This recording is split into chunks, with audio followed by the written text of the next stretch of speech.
Kerajaan Gabungan Parti Sarawak GPS sentiasa prihatin dengan segala kesulitan yang dilalui seluruh warga Sarawak dalam mendepani cabaran hidup pada ketika ini. Premier Sarawak Datuk Patinggi Tan Sri Abang Johari Tun Openg berkata, ia termasuk mereka yang berada di semenanjung Malaysia dan juga luar negara. Katanya sejak pelaksanaan Perintah Kawalan Pergerakan PKP sehingga ke hari ini, perhatian serta bantuan sentiasa diberikan tanpa mengira di mana keberadaan mereka.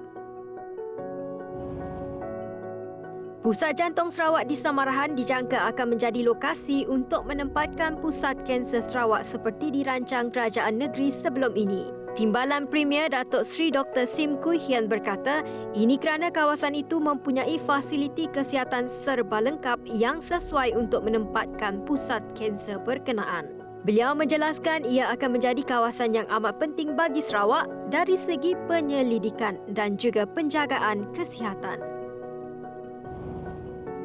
Naib Presiden Parti Pesaka Bumi Putra Bersatu PBB Datuk Seri Abdul Karim Rahman Hamzah berpandangan Sabah dan Sarawak telah memberi sumbangan besar dalam memastikan kestabilan Malaysia ketika berdepan pergolakan politik tidak menentu sebelum ini.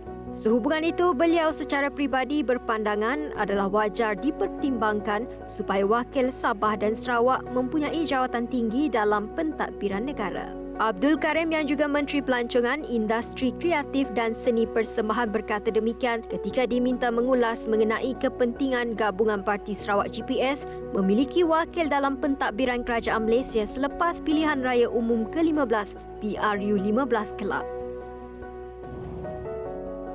Pengendali syarikat penerbangan diingatkan agar tidak mengambil keuntungan secara berlebihan dengan menaikkan harga tiket ke Sabah dan Sarawak terlalu tinggi pada musim perayaan.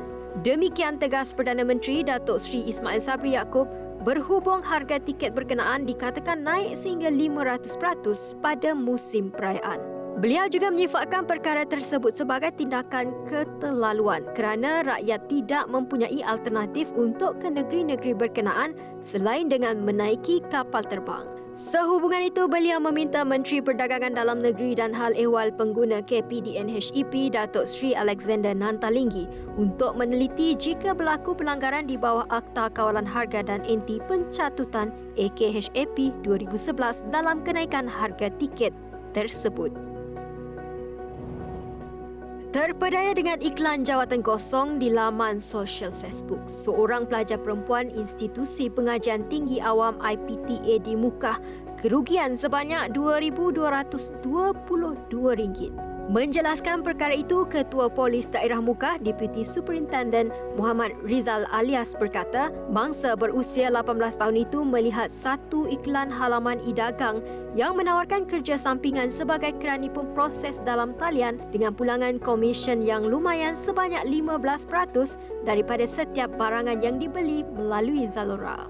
Katanya mangsa yang ingin menjana pendapatan sampingan berhubung dengan seorang individu melalui aplikasi WhatsApp untuk tujuan pendaftaran dan arahan kerja selanjutnya. Kes disiasat di bawah Seksyen 420 Kanun Keseksaan.